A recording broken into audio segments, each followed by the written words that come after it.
was a training exercise.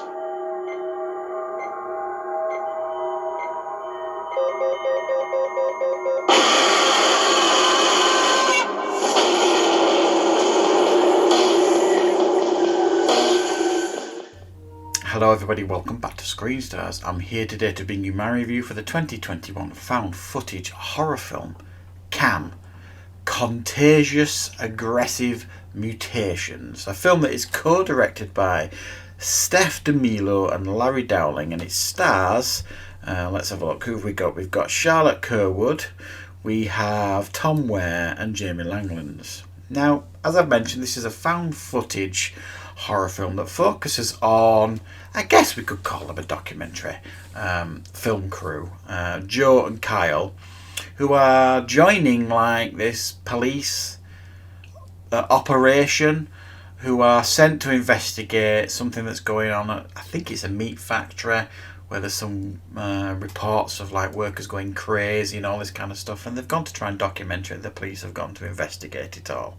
As it turns out, there's some kind of contagion or pandemic that's taking place that's turning people wildly aggressive, and things, as you can imagine, don't go particularly well, and it all goes a bit crazed. Right, what are my thoughts on C.A.M? Well, this is a low budget, very low budget, UK based production. I've just recently watched one of their other releases of this production company, and obviously it's the UK based, very, very low budget stuff. Now, if anybody knows me, knows found footage is my bag. I really, really love found footage, especially when it's done right.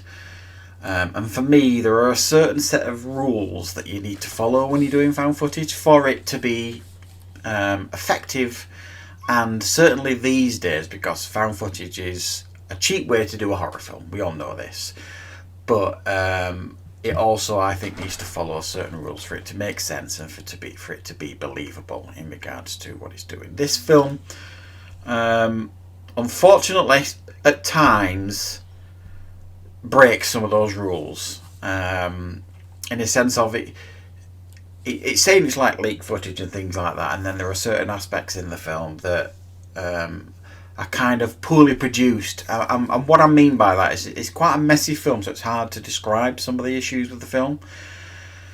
You get like this footage that was shown of like this guy interviewing one of these meat packer workers, I think, or medical worker, I can't remember.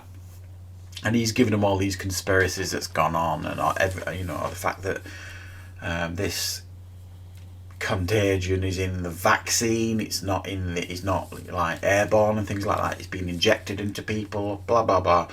So you've got this conspiracy theorist like interviewing this guy, and we keep getting footage of that. And to me, it detracts from the film. I genuinely don't think the film needed it. Only because it just doesn't sound genuine, so it harms the film. It sounds like it's an actor talking to another actor. I think there could have been a better way to kind of maybe explain things as it was going along, or just don't explain it at all. If you look at some of the most classic found footage films of all time, they don't generally explain masses. They're filmed in such a way that you learn with the characters as the film progresses. You learn what's going on as they learn what's going on. And it makes it more effective, rather than preempting as to, this is what our film's about and this is what you can expect, which is kind of what that interview stuff felt like to me. It didn't feel genuine at times. They made an effort to kind of blur some people's faces out in this found footage film to try and add to the authenticity, I suppose, but for me, they blurred completely the wrong faces out. There were random faces blurred that ended up getting killed, and like top military leaders or top police chiefs and things like that, their faces weren't blurred out, and you would think they would try and hide their faces because they could have been either involved or complicit to the events that were taking place. So the blurring out of the faces didn't make sense as to people, the faces they actually chose to blur out.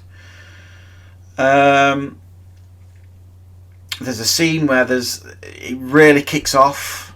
Really kicks off at one point in one of these houses. People are going mad, crazy, and trying to kill the police and stuff. And one of the characters realizes she's left a camera and goes scurrying back in. Sorry, but herds of wild elephants couldn't have gotten me back in that room because they were just going bonkers.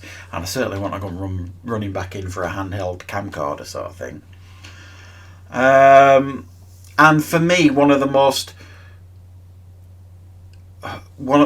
biggest rules I think in found footage, there always needs to be a reason for you to film, to keep filming.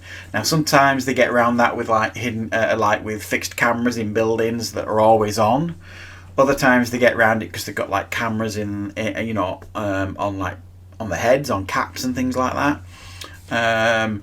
Or on the body that's always filming. There's no way around it. But these guys are carrying camcorders, and I'm sorry, you just wouldn't continue to film after some of this stuff was going off. But I mean, there's quite a lot of criticism there. I mean, there are moments in this film where it can be quite effective. You get an odd jump here and there. But it all feels a little bit too familiar, and it all feels almost like the film's been made because they know they can churn this film out cheaply, with it being a found footage film. You can do that with a found footage film. You can churn them out quickly and cheaply, but I genuinely think you've got to be very, very careful and follow certain rules with found footage. Don't over-explain yourself. There always needs to be a reason for filming in these movies. And sometimes you've got a chance then, and they don't have to be extravagant in regards to the effects, and this film certainly isn't, but it still does work. Some of these characters, when they go manic and crazy, you're kind of there, you kind of think, okay, I kind of believe that's not too bad. But it is dragged down, I think, by some of the performances, in regards to, again, found footage. You need to believe that these people are real, and there's a couple of the performances where you don't buy that they're real people. That interview footage between the conspiracy theorist and the medical worker or the meat factory worker, it felt like it was an actor talking to an actor. It didn't feel like it belonged in the film. So there are issues here, but I think real hardcore found footage fans, there's some decent ideas going on here, and they've churned out a very low budget found footage film. But for me, there's too many errors for me to forgive here in this one. So I'm going to give this one a 4 out of 10. It's a decent attempt. There's some good ideas, but ultimately I think the problems outweigh the positives. So thanks for watching, everybody. I hope you like this review, and I'll be back with plenty more content on the channel very, very soon.